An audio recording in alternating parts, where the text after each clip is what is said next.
You're listening to KUCI 88.9 FM in Irvine. The opinions and views expressed in this program do not reflect those of KUCI, its management, or the UC Board of Regents. To find out more about this talk show or other talk shows broadcasting on KUCI, log on to our website at kuci.org or check out the latest program guide. This is Ashton Marcus, and I'm on location at the Beverly Hills Playhouse for their presentation of Yellowface. Hi, my name is Ashton Marcus. I'm at KUCI 88.9 FM in Irvine, and I'm here with... Hi, I'm Jeffrey Sun. I play DHH in the Beverly Hills Playhouse production of Yellowface, written by David Henry Hwang. This is the second time I've got to play this character. I directed and acted in the San Francisco production 2 years ago, and my mentor, Robert Zimmerman, was really pushing to try to get this down here in LA. And most of us have already moved down here, so we already had half the cast, and so we just started to put this together. What's your take on your character? It's a little tricky because he's a real person and based off of real life events. Trying to find a particular character arc where the journey that he's going as he's beginning through all these protests for Miss Saigon and then all these actual investigations by the government.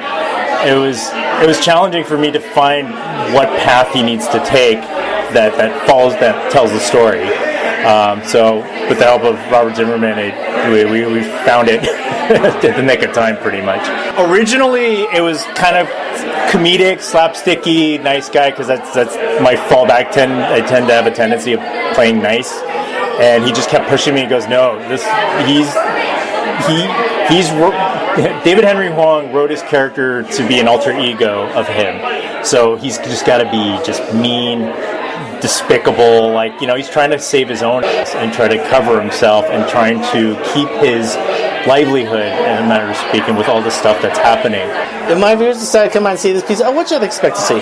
Just to be, it's very poignant to today's news with whitewashing in Hollywood, just having Asian representation in film, as well as just people of color, just how they're being looked at and ridiculed, especially in this political climate as well as the sociological climate, how people of color are now being targeted and just being looked at and not being considered American.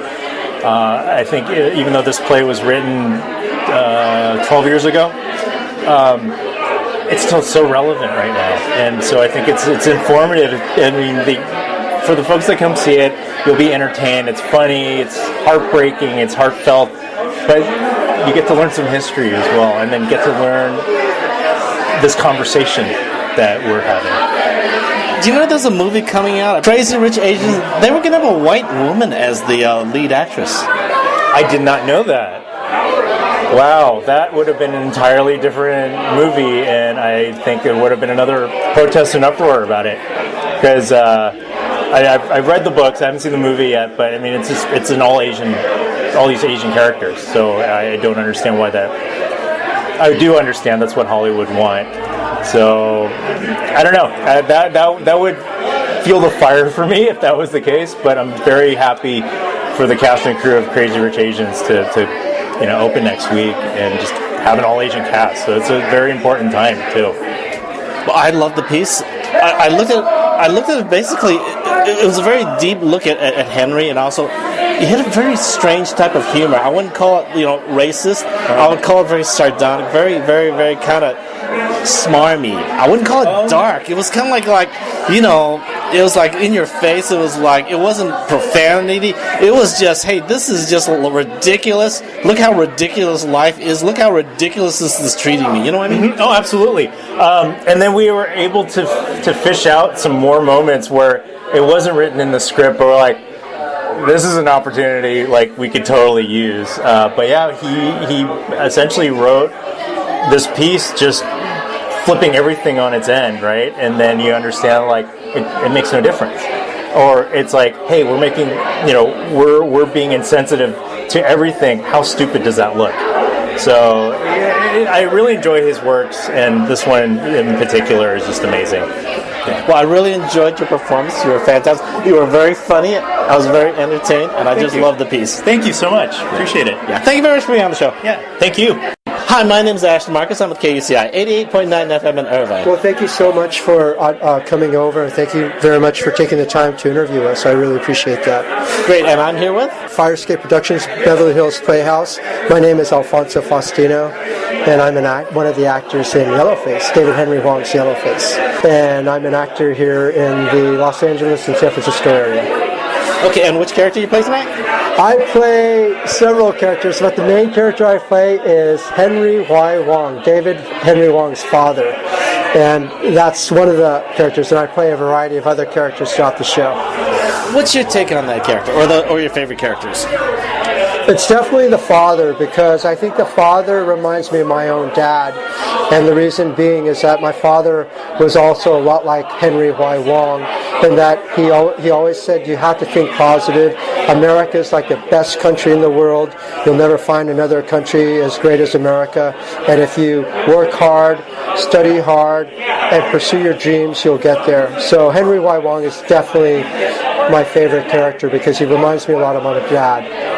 I actually think he represented, again, an entire generation of Asians. Where basically these Asians were treated like garbage. Yeah. They were spit upon. They were placed in the ghettos. There were times where they couldn't buy property. Yeah. And basically it was like then they were given a chance, just a little chance. You know, obviously it wasn't a fair chance, but with that chance they did the best they could. That's right. And they did fantastic work.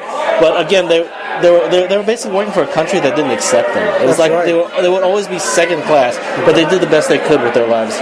Yeah, so that's a very nice statement. It's a very cogent statement, and it reflects a lot of what I think. So that was very nicely stated. So basically, about this piece, what do you think about the humor? I can imagine some Asians being offended by it. You know what I mean? Well, I think the nice thing about it, and I think the nice thing about film, stage, and television, is that if you can look past certain things and just really understand that the humor of everything, life is so fun, it's so beautiful, and I think we as people sometimes take things a little too serious and we don't broaden our mind to see the funny side of things. And I think if we could see the funny side of things, I think maybe we could probably come together and make America for Asians as well as other races a better place for everybody to live. So if my viewers decide to come out and see this piece, what should they expect to see? Well, I think they're going to see a lot of controversial, obviously, like as you constantly stated, they're going to see a lot of controversial things that are black humor and that are humorous, but they may be afraid to laugh at the time because they might find it socially unacceptable. But I always encourage laughing. But I think the most important thing is that you're going to see in this play that things haven't really changed all that much with respect to Asians in the workforce, Asians in theater, Asians in the film industry. So I think you're going to see that, hey, wow, this is still prevalent today, but not just with Asians, but I think with other races. And I think you're going to see a lot of similarities of whether you're Afro-American, African-American, whether you're Asian American, whether you're Native American, whatever race you are. I think you're going to see a lot of common ground that this play speaks upon that join us all together. I basically love the piece. It not only made you think, it made you kind of like uncomfortable. It made you feel bad in your skin, like, is this the country I live in? Why am I not doing something about this? Or, you know, maybe I shouldn't do something. Maybe I should just work as hard as I can. You know what I mean? So again, it just made me feel kind of uncomfortable, and I don't know why. You know what I mean? It's just not that type of play where you're going to see Mary Poppins. You're not going to see, like, you know, a flower drum song. You're going to see something that basically shows an ugly side to the Asian American experience, a funny side, but in a sense, at the end, it's a happy story. So it's kind of like that. You know what I mean? Yeah. Well, you're definitely a very deep audience person to have made those statements, because those are the deep messages that this play is all about. And I think that one of the things that makes a good play or makes good discussion, especially in America right now, is discussions that make us feel uncomfortable, topics that make us feel uncomfortable, because the level of uncomfortableness that we feel in any discussion, whether it be this play or it be something else, I think needs to be addressed, because these are issues that are still prevalent today. That's why they're uncomfortable. That's why they are a problem today. And if we don't have the ability or the medium to talk about these uncomfortable issues or these socially not acceptable issues, then I don't think we're going to progress as individuals and as a country as a whole. Are you familiar with the movie that's coming out, Crazy Rich Asians? Yes. Yeah, they were gonna cast a white woman as the lead on that. You hear about that? Yeah, I heard a little bit about that, and that's really sad because, like I said, and like you and I talked about, the things that are when this play was written was back in 1990. That's when the scene really takes place, and you're going to see that things haven't really changed. I mean, look at Matt Damon. I think there was a movie called The Great Wall or something, and they cast him as the lead Asian for the lead Asian part. So things like this still happen today, which makes David Henry Wong's play Yellowface prevalent today. And I think that's really important. And it's good to see and to have audience people like you to come up to these plays and talk about these things and show the uncomfortable issues that are still prevalent today, to show that things really haven't changed. We need to talk about that, and it's nice to have audience members such as yourself that gives that introspective and that perspective on the world as it relates to the play that you've just seen. Well, once again, I love the play. I thought it was funny. It was entertaining. It was educational. Yeah. And again, it was an experience that you don't go to your average place. Because I wouldn't even consider this an Asian play. I would consider it more of a play in which talks a bit about America, talks about the face you put on. Mm-hmm. It doesn't matter if you're an American, if you're Asian or not. Once again, I really loved your performance. Thank you very much for being on the show. Thank you so much for taking the time to come to our show, giving us the opportunity to be interviewed by you, and giving us the exposure to discuss these uncomfortable issues. Thank you so much. I truly appreciate you being here. Hi, my name is Ashton Marcus. I'm with KUCI 88.9 FM in Irvine, and I'm here with Lisa Gay Tomlinson. Well, I've been in California for about 6 years, largely did music for most of my life, but now I'm really doing what I'm most passionate about. I love this city, I love the opportunities, and I love that I have the chance to be involved with such a fantastic production, Yellowface. And which characters do you play? I play Jane Krakowski, Miles Newman, and multiple. So there are quite a few characters, including news publications that I play. So what's your take on this piece? Well, I think it's really thought-provoking, and as an artist, I like to be stimulated and be stirred to think when I see other people perform, whether it's music or whether it's some other form of art. When I leave, I want to have questions. I want to wonder, I don't want all of the questions answered for me. I want to leave thinking and wondering how this really affects me and my life in the community, and I think this play does a really great job of that. When I first heard obviously the title Yellowface, I was thinking it'd be an Asian play, maybe Asian American experience, new Asian faces. We've seen that before. Yeah. What are your thoughts on it? Is that a fair representation of this play?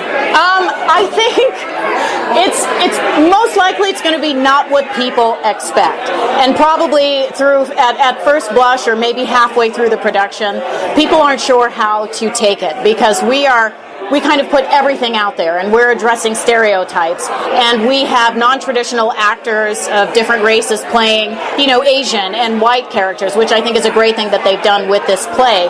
But it really presents something that's very important and topical with regard to representation and how important that is in the Asian community, but not only in the Asian community, and other ethnic communities as well, because we want, I'm originally from Jamaica, but I grew up in the United States, but I live in the United States and I represent the African American community, and a lot of the ethnic minorities are calling for equality and full representation, and I think this play causes a lot of people to really think about what's going on in the world today and how people are viewed, which is really important. I actually love the play too, because one thing about the play, it made me feel I very seldomly have this feeling where I'm looking at it as a community, where I look at it as a nation, like America.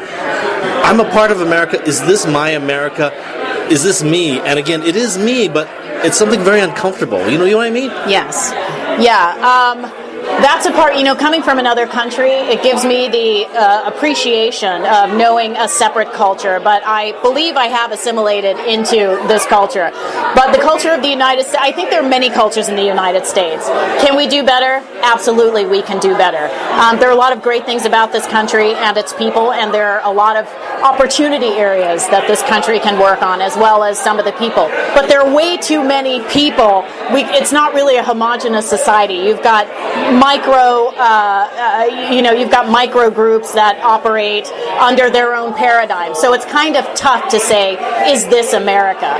But you kind of know America as you experience, or as we individually experience it, according to media and our own communities. But what is really great is that this play causes people to think, and maybe think about how they've previously interacted with people and how they've seen other people interact with others. And hopefully it will help to put a positive spin on how people are supposed to really connect with others.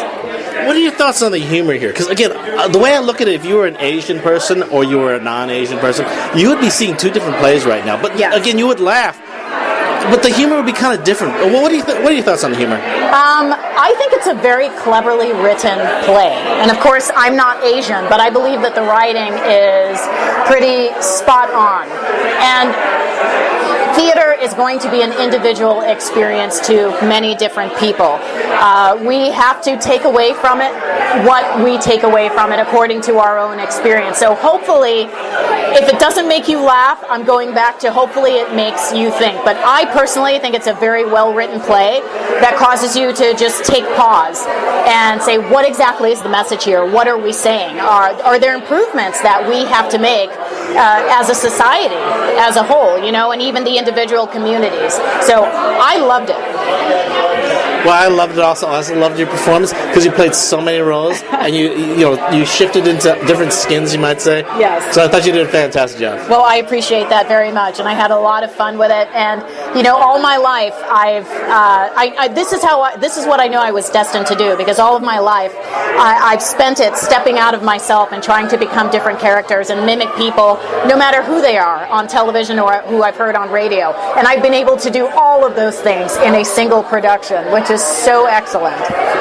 Once again, I loved your performance. Thank you very much for being on the show. Thank you very much. My name is Ashton Marcus. I'm with KUCI 88.9 FM in Irvine, and I'm here with John Pendergast. I grew up in Long Beach, California, and I've been acting for a few years now. Had a great time on the show. It's a lot of fun. And which character do you play? I play the announcer in NWO AOC. My take on the announcer is simply, I feel like he sets the rhythm of especially the first act, and then of course the beginning of the second act. As far as NWO AOC, I feel like he should be slightly relatable in some of his points of view, but he just took them way too far and became of course the antagonist of this show. Yeah, I don't know how to feel about him either, because again, I'm a journalist, and again, he said all the right words, you know what I mean? And I understand he's doing it to sell papers, because if he doesn't sell papers, sell airtime. If he doesn't sell airtime, then he's a failure, you know what I mean? So it's kind of like, I kind of understand why he did this. It's a very ugly thing that he kind of did, but it was a relatable. Yeah, and he has quite a few less than proud moments in his career, as David Henry Wong mentions during the interview at the end of it. I think that he's misguided. I think that he wants to do the right thing and wants to present the facts as he sees them, and is just a little bit, he's misguided in his approach.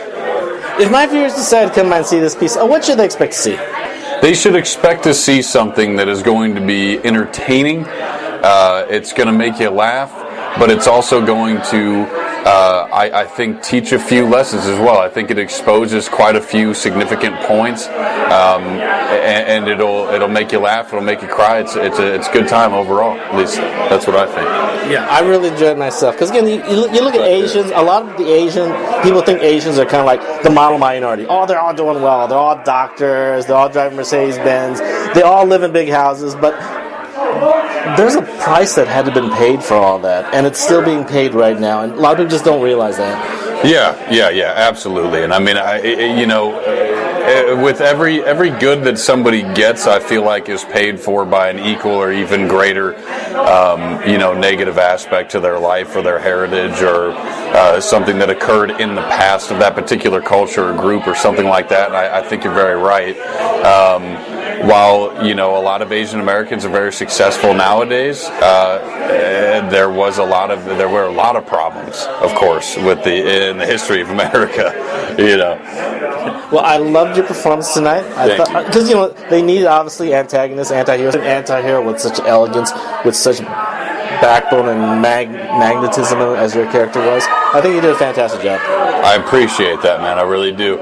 I try to commit 100% no matter what the character is so that you can come out and enjoy yourself. Well, once again, I really love the play. Thank you very much for being on the show. Thank you, sir. Hi, my name is Ashton Marcus. I'm with KUCI 88.9 FM in Irvine, and I'm here with... I'm Dennis Nolette. I played the part of Stuart Ostro and about 6 other parts, and I'm having a ball doing it. So, question. My viewers decided to come out and see this piece. What should they expect to see? Oh, it's a very funny play and a very thoughtful play all at the same time. You'll leave the play having spent a lot of time laughing and also having spent a lot of time thinking about a lot of issues that are really topical now. I really love some of your characters. Some of your characters were real. They were villains, okay, but they were more anti-heroes because I really love the way you played them. Well, and this is a tribute to David Henry Wong, who creates these little sketchy characters, but they're very full characters. I mean, in a very short period of time, he gives you the dialogue that helps you create these characters. So I'm not just pulling things out of thin air. They're grounded in the work that he created. So it's been a wonderful challenge to etch those different characters and make them come alive. But he's provides you the material to do it. Yeah. Could you comment on the humor of this play? The humor is somewhat... I like dark humor, but this wasn't dark humor. This was more of... It's kind of racist, actually. A lot of it was racist humor. That's one of the fun things about it, is that I think one of the great things about the play is that it creates humor in a situation which is so fraught with difficulty. And I think when you're able to laugh about a topic, it just makes it easier to talk about it. When you can see that there are funny aspects to an issue, it makes it easier to discuss it. It takes a lot of the danger out of the conversation, and I think that's a tremendous service to the conversation that a lot of people are having now about race. It so quickly gets so fraught and so dangerous, and so you're afraid to say anything because you're going to, and this play shows that, there is humor to this. You can have a conversation, you can have fun with it, you can come to an understanding through humor. I think it's wonderful that way. Yeah, he also did it very elegantly. It wasn't like this was just blatant racist where you're saying a racist slur at some. It was kind of like, joke about shortness, joke about whiteface and all that. So again, it was just done so artistically that I just love this piece. Well, and one of my favorite lines is, it's a recurring line where people are asked, well, where are you really from? And that shows up in 4 or 5 different contexts, and it becomes funny. The first time you hear it, it's like the guy's complaining about that's something that's always been a slur, kind of. Well, I'm Asian, but where are you really from? Even though he's born in Stockton, right? But then later on, it becomes a joke. Where are you really from? Where are you really from? Where are you really from? So that's just an example of how we can take something that could be really toxic and turns it into something humorous. Once again, I really loved the performance. I thought it was educational. It made me feel a bit about America too, because usually I don't see a play where you feel like you're an American and you don't like where you are. You know what I mean? Yes. I mean, I've seen some people talk about civil liberties. I've seen people getting killed and some black people being oppressed and all that, but I've never really seen just this type of overt racism where people can get away with it and it's just socially accepted. You know what I mean? So I just love the theme of this Well, play. it all goes back to the playwright. I mean, David Henry Wong is some kind of a genius, and it shows in this work where he can tackle that topic and make it fun, make it accessible, make it something that people can talk about. Once again, I really love your performance, and I love your performance. I love your villains. I love your quirky characters. Thank you so much. Thank you for coming. All right, thank you once again for being on the show. My pleasure. Hi, my name is Ashton Marcus. I'm with KUCI 88.9 FM in Irvine, and I'm here with Jennifer Volay. I'm from the Bay Area, raised in the Bay Area. I went to UC Santa Cruz for theater, and I was at the Beverly Hills Playhouse for 7 years. Finally moved down here, and just having a great time. This is my first play in LA. And which characters did you play? Leah Cho and others. There's so many, and they all have different dynamics that I can't really choose. Fei Chin is actually one of my favorites because it's the opening. Because it's so ironic, and his criticism, or at least how David Henry Hwang wrote him, is the irony of the whole entire play, and how David Henry Hwang addresses that comment alone. So if my viewers decide to come and see this piece, what should they expect to see? I would say they would expect to see David Henry Hwang's attempt to dismantle white supremacy and racism all in one play. I would say one of my favorite characters is not what I play, but Alfonso Faustino plays David Henry Hwang's father, because his dream is also my dream, where we can be ourselves as Americans and be able to not be judged by the color of our skin, but by the content of a character, like Martin Luther King Jr. has said. After doing this play so many times, I start to discover different parts of myself. I start to get dismantled in terms of my identity, and really seeing how growing up Asian in America, we often had to choose between black and white American history. There wasn't a lot of Asian representation in the media for me growing up. And we got, or at least for me, I would get pitted against either you're a white Asian or a black Asian. There's no in between. So growing up, I often ask, like, what does it mean to be Asian? So that's what's so beautiful about Yellowface, is that it addresses that. I love the play in a sense. It was very funny. It was already... The humor was... how can I explain the humor? It's kind of like, if someone spit on you, you'd be able to find something funny about that. I guess he spit on me because I'm so attractive. Or, you know what I mean? It's like, if someone's going to call you short, if someone's going to... And other people are laughing at you, I guess they're happy. I'm a clown. You know what I mean? It's like that. Some of the humor, some people might find offensive, but it's not what the type of humor you'd see in a regular theater. You know what I mean? Yeah. I think the discomfort that people feel, but makes them laugh, because it's also true. There's a lot of truth in it, especially when Alfonso Faustino plays one of the senators who doesn't know how to pronounce one of the person's names, which is Ing, but he says Nig. I think that's really hilarious. Actually, did you hear about the Crazy Rich Asians is coming out? Yes, I've heard. I haven't gotten a chance to see it yet. Did you hear that they were actually thinking about casting a white woman as their lead character? Are you serious? I'm serious. No, I'm serious. Constance Wu's character, they were gonna. The woman. But Constance Wu's character, they were gonna put a white person. Yes, so they were gonna put a white woman there. Wow. Really? Seriously. I'm actually. I can't fathom that idea. That doesn't make sense to me. After all of the uproar from the Asian American community that they would get, but they did it right, because Constance Wu is in it, and I hear it's at 100% on Rotten Tomatoes. So I'm really excited to see it. Yeah. What happens is the writer kept the rights to it. I think he licensed it out for $1. Well, I think it's really beautiful that as Asian Americans, a lot of us, at least I feel for myself, know our roots, know where we come from, and maintain our integrity.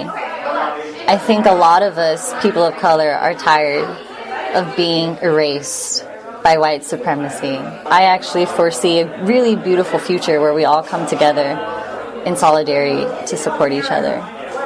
Well, I hope you're true about that. I hope one of these days I'll be able to see it, because I've been waiting to see kind of like civil rights and all that for quite some time now, and I'm starting to think that it might not be in my lifetime, but I hope it's in your lifetime. It's happening. Like, we are in the thick of it, of the change happening. We're seeing, like, Black Panther did so well. Crazy Rich Asian is doing so well. So it may not be easy for us to see because we're in it, we're a part of the history, but when we look back in time, we're like, oh, whoa, It totally was happening. It was brewing. We are coming together, and people of color are coming together as a community. Yellowface will be playing at the Beverly Hills Playhouse from August 10th to September 26th. For more information, go to www.plays411.com/Yellowface.